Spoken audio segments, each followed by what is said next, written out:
Ka tha pejgamberi sallallahu alaihi wasallam se Allahu azza wa jall ma ofroi mua dunjan prej lindjes në perëndim dhe e pash se çka do të ndodhe deri në ditën e fundit.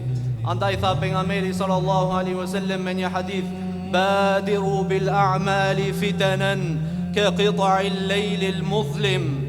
Tha shpejtoni në vepra të mira o ju musliman, para se të vi do fitne, do sprova, do lodhje, do brenga, sikurse ato copzat që binë në errësirën e natës.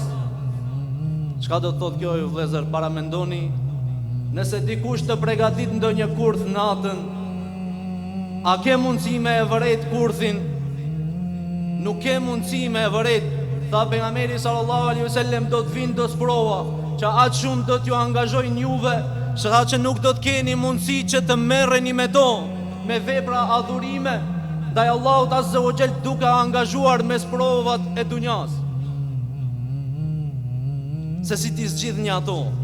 Prandaj angazhoje tash veten me ibadet, angazhoje tash veten me lodhje, lutje Allahut azza wa jall që kur të vinë ato ditë të vështira, nga se askush prej nesh nuk ka garancë se do të shpëton nga ato fitne të cilat vinë, dhe nuk e dim ne se kur do të arrin ato.